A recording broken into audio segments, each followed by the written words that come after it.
Drowned ghost. The old cottage stood sentinel on a rocky promontory overlooking the churning North Sea. Its stone walls, crusted with salt and lichen, seemed to absorb the relentless wind rather than resist it. I had bought it sight unseen, captivated by the real estate photos of its isolated beauty, a perfect retreat for my writing. The day I moved in, a fine, cold mist hung heavy, clinging to the skeletal trees and dampening the very air with the smell of brine and something else, something ancient and a little unsettling. Inside, the house was a labyrinth of low ceilings and crooked doorways. Despite the roaring fire I soon built, a pervasive chill settled deep into my bones.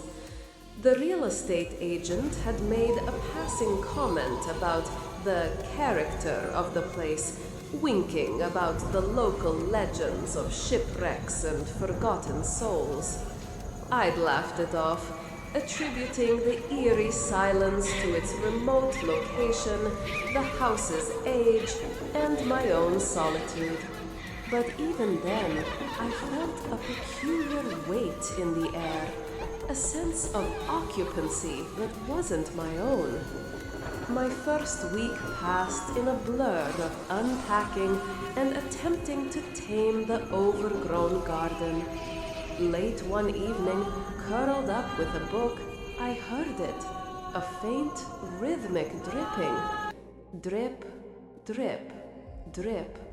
I paused, listening. It seemed to come from the hallway, just outside the sitting room door. I checked the bathroom, the kitchen sink, no leaks. The sound persisted, an elusive echo in the quiet, then stopped as suddenly as it had begun. Old house settling, I told myself, dismissing it as a trick of the wind or old pipes. But the dripping returned. It wasn't the sound of a leaky faucet. It was distinct, softer, almost watery. Sometimes it seemed to emanate from the very walls, other times from the empty space at the bottom of the stairs.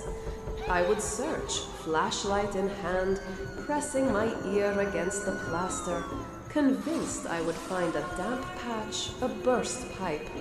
There was never anything, just the cold stone and the faint, persistent smell of mildew, even in freshly cleaned rooms. Then came the cold spots. They weren't drafts. I'd meticulously sealed every window and door against the biting sea air. These were pockets of profound chill, localized and intense, that moved. One moment, I'd be warming my hands by the fire. The next, a patch of air beside me would drop 10 degrees, raising gooseflesh on my arms. They often coincided with the phantom dripping, a confluence of unsettling sensations that gnawed at my rational explanations. The reoccurring phenomena chipped away at my skepticism. I found myself drawn to the local library, a small, dusty repository of the town's history. Under the guise of researching local flora for my writing, I began asking about the cottage, about past residents, about anything that might explain the house's strange atmosphere. The librarian, a woman with kind but weary eyes, looked at me knowingly when I mentioned my address. She told me of Ilara, a young woman barely 20 who had lived in my cottage over a century ago. She had been betrothed to a fisherman, lost at sea during a storm.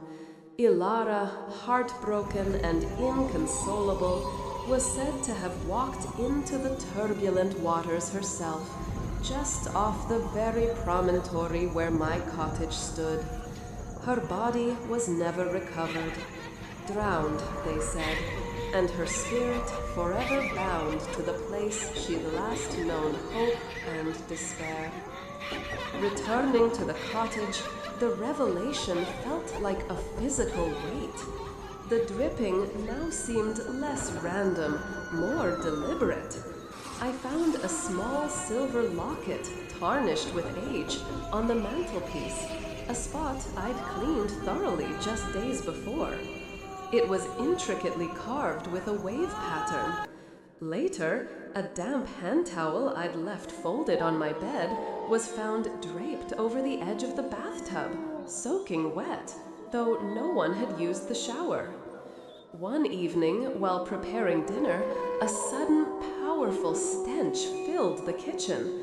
It was the unmistakable smell of stagnant water, of decay, of something that had been submerged too long. It was suffocating, visceral, forcing me to gasp for breath. I stumbled back, my eyes watering, but as quickly as it had arrived, it vanished, leaving behind only the aroma of my cooking and a profound sense of violation. The next night, sleep offered no escape. I awoke to the sound of splashing, not a drip, but a distinct, heavy splash, as if something large had just plunged into water. It came from the bathroom, directly adjacent to my bedroom. My heart hammered against my ribs as I forced myself to get up. The bathroom was empty, dry, but a cold, wet hand seemed to brush against my ankle as I stepped into the doorway, sending a jolt of pure terror through me. I started leaving out small offerings, a seashell on the windowsill, a fresh flower by the fireplace. I spoke aloud, sometimes to the empty air, sometimes to the chill that clung to certain rooms, asking Ilara what she wanted, if she needed peace. I felt a constant, watchful presence now, a heavy sadness that settled around me like a shroud. Was it a plea, a warning, or simply the echo of an eternal grief? I couldn't tell. The cottage was no longer a retreat, it was a prison. Every creak of the old timbers, every gust of wind against the windows, every faint sound of dripping water became a new manifestation of her presence.